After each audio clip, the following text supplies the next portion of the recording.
종합 스포츠 분석 토킹 채널입니다. 10년 이상의 실전 경험과 노하우를 담아 데이터 기반 핵심 분석부터 최강 배팅 전략까지 아낌없이 공유해드립니다. 수년간 운영된 전문 분석방 링크는 고정 댓글에서 바로 확인 가능합니다. 카디프시티 vs 첼시. 이번 경기는 첼시가 한쪽으로 수비를 끌어모은 뒤 반대 전환으로 측면 1대1을 만드는지가 승부의 시작점이다. 첼시는 오른쪽에 구이우, 이스테방, 부오나노테의 위치를 겹치게 두며 수비 라인의 시선을 한 방향으로 고정시키는 편이다. 그래서 홈팀 카디프시티가 오른쪽을 막기 위해 미드필더까지 슬라이딩을 시작하면 반대쪽 풀백이 고립되는 순간이 생긴다. 그 순간이 바로 바이노, 기튼스의 아이솔레이션 타이밍이며 1대1을 열어주면 수비 간격이 한 번에 벌어진다. 특히 컵백이 들어오는 구간에서 구이후에 니어, 포스트 침투와 이선 세컨드 러닝이 동시에 들어오면 박스 안이 과부하가 걸린다. 반면 홈팀 카디프시티는 수비를 내리고 버티는 선택을 하더라도 전환 스피드가 느리면 계속 박스 앞에서 파울이 쌓일 수 있다. 또한 세트피스 수비에서 한 번만 마킹이 늦어져도 컵 대회는 그 한 번이 그대로 실점으로 이어지는 리스크가 있다. 그래도 홈팀 카디프시티는 살레의 제공권으로 전방에서 시간을 벌고 데이비스의 뒷공간 침투로 한두 번은 찬스를 만들 수 있다. 하지만 그 찬스가 나오려면 첫 터치와 두 번째 패스가 끊기지 않아야 하고 여기서 첼시의 압박 강도가 변수가 된다. 첼시가 전방에서 공을 되찾는 구간이 늘어나면 홈팀 카디프시티는 수비 정비 없이 계속 막아야 하는 시간이 길어진다. 그래서 경기 템포는 첼시가 쥐고 카디프시티는 버티는 쪽으로 밀리는 흐름이 자연스럽다. 그럼에도 불구하고 첼시가 한 번에 몰아치다 전원 수비가 느슨해지면 롱볼 한 방에 실점 위기가 나올 수는 있다. 하지만 전체적으로는 첼시가 측면을 찢는 루트를 꾸준히 반복하며 득점 기대값을 쌓아갈 가능성이 높다. 결국 홈팀 카디프시티가 90분 내내 풀백 1대1을 버텨야 하는 구도가 길어질수록 실점 확률은 올라간다. 그래서 이 경기는 측면 고립을 만든 팀이 이긴다는 단순한 결론으로 수렴될 공산이 크다. 첼시가 오른쪽 유인에 성공하는 순간 반대 전환 한 번으로 경기의 결이 달라질 것이다. 반면 홈팀 카디프시티는 초반 실점만 막아도 경기의 표정이 달라지니 초반 20분 수비 집중이 생명이다. 그래도 결국 변수보다 구조가 앞서는 매치업이라 첼시 쪽으로 기대값이 더 쏠린다. 토킹 추천 배팅. 승무패 카디프시티 패 강추. 언더오버 오버 추천. 맨체스터시 vs 브렌트포드. 이 경기는 홈팀 맨시티가 어떻게 하프 스페이스를 열어내느냐가 승부의 시작점이다.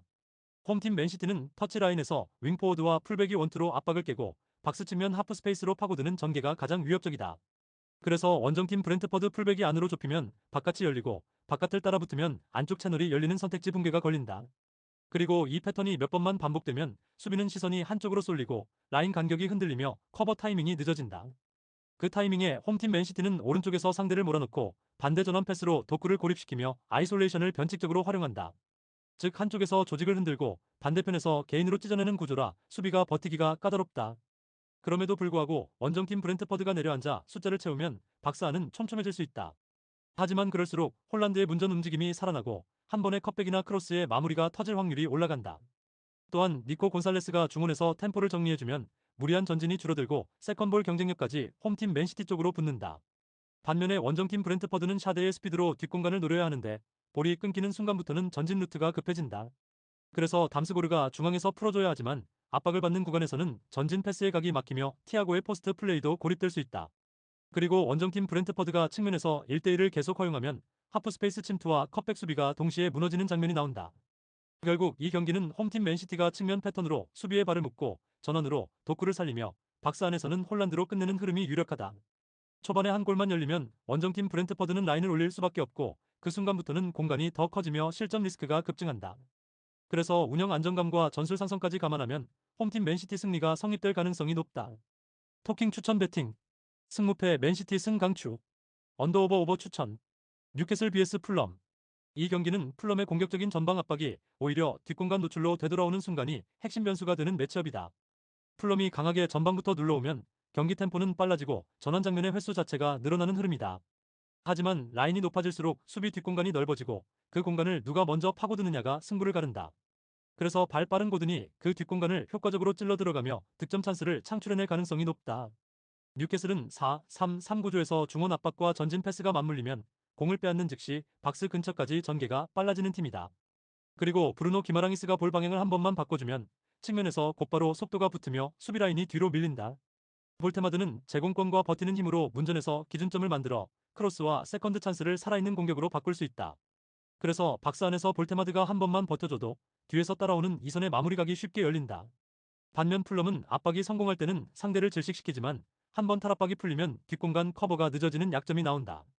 그럼에도 불구하고 히메네스가 박스 안에서 버텨주면 풀럼도 크로스 한두 번으로 분위기를 끌어올릴 수 있다. 하지만 그 흐름이 지속되려면 이선과 윙이 리턴 수비까지 함께 따라가야 하고 그게 느슨해지면 오히려 역습의 먹잇감이 된다. 그래서 뉴캐슬은 무리한 점유로 끌고 가기보다 압박을 유인한 뒤 한 번에 뒷공간을 찌르는 전개가 더 효율적이다. 또한 컵 대회 특성상 후반 교체 카드의 영향력이 커지는데 이 지점에서 뉴캐슬의 교체 전력이 비교적 우월한 흐름이다. 그래서 후반 들어 스피드와 활동량을 다시 끌어올리면 풀럼의 높은 라인이 더 위험한 선택으로 변할 가능성이 높다. 풀럼이 라인 높이를 조절하며 내려앉는 선택을 한다면 경기 양상은 달라지겠지만 공격적인 컨셉을 유지할수록 리스크는 커진다. 결국 전방 압박의 대가로 벌어지는 뒷공간을 가장 먼저 찌르는 쪽이 득점으로 보상받는 그림이 유력하다. 그래서 홈팀 뉴캐슬이 빠른 침투와 교체 카드로 승부처를 먼저 열어젖힐 가능성이 높다. 토킹 추천 배팅 승무패 뉴캐슬 승 강추 언더오버 오버 추천 구독, 좋아요, 알림 설정 토킹 가족방에서 더 많은 혜택을 만나보세요. 가족방은 고정 댓글의 링크를 통해 문의하세요. 감사합니다.